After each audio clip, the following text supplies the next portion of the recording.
Assalamualaikum warahmatullahi wabarakatuh. Saya Sylvia Liana dari kelas PGMIC.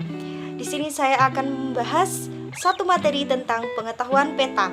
Apa sih peta itu? Nah, peta ini berasal dari bahasa Inggris yakni kata map. Sedangkan kata map ini juga berasal dari bahasa Yunani yakni mappa, yang berarti sebagai taplak atau kain penutup meja. Nah, secara umum dapat diartikan bahwa peta ini adalah rupa permukaan bumi yang digambarkan menggunakan suatu sistem proyeksi dengan skala tertentu sehingga dapat disajikan dalam bidang datar. Untuk selanjutnya yakni jenis-jenis peta. Jenis-jenis peta berdasarkan isinya. Yang pertama ada peta umum. Peta umum ini adalah peta yang menggambarkan permukaan bumi secara umum. Peta umum ini memuat semua penampakan yang terdapat dalam suatu daerah tersebut, baik penampakan alam maupun penampakan sosial budaya. Yang kedua yakni peta topografi. Peta topografi ini adalah peta yang menggambarkan bentuk tinggi rendahnya permukaan bumi. Dalam peta topografi menggunakan garis kontur, yaitu garis yang menghubungkan tempat-tempat yang mempunyai ketinggian yang sama. Selanjutnya yakni peta korografi.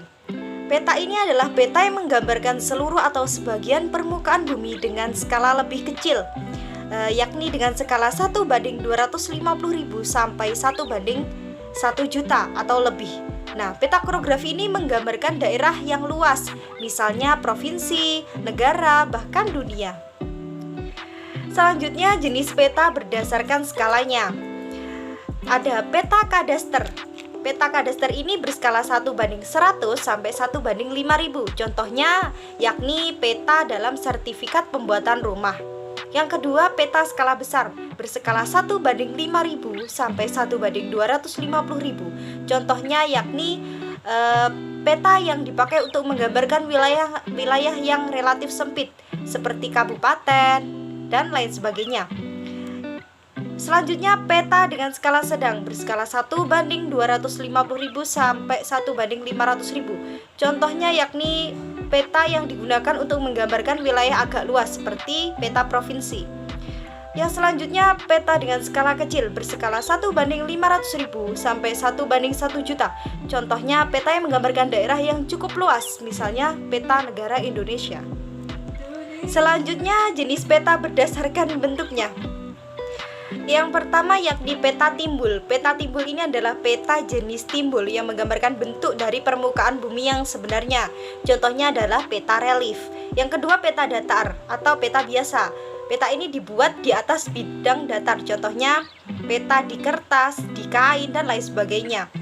Yang selanjutnya peta digital, merupakan peta yang datanya terdapat tersimpan atau di suatu peta magnetik. Contohnya Google Maps.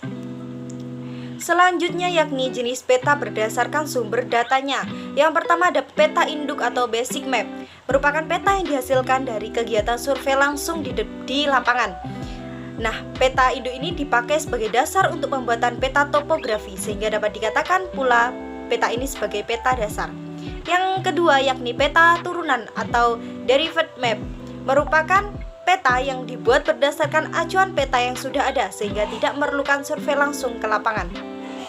Selanjutnya yakni komponen-komponen pada peta. Yang pertama ada judul peta. Judul peta ini mencerminkan isi pokok peta yang disampaikan. Bagian peta ini biasanya ditulis secara tebal dengan menggunakan huruf kapital supaya terlihat jelas. Yang kedua ada skala. Skala adalah perbandingan jarak antara dua titik sembarang di peta dengan jarak sebenarnya di permukaan bumi. Adapun jenis-jenis skala yakni yang pertama skala numerik, ada skala grafik, dan ada skala verbal. Komponen selanjutnya yakni legenda atau keterangan. Legenda ini menerangkan arti dari simbol-simbol yang terdapat pada peta. Selanjutnya yakni simbol peta. Simbol peta ini adalah tanda-tanda pada peta yang digunakan untuk menggambarkan objek berupa kenampakan, fenomena, dan lain sebagainya. Ada simbol garis, simbol titik, simbol batang, dan lain sebagainya. Komponen selanjutnya ada warna dan sumber dan tahun pembuatan peta.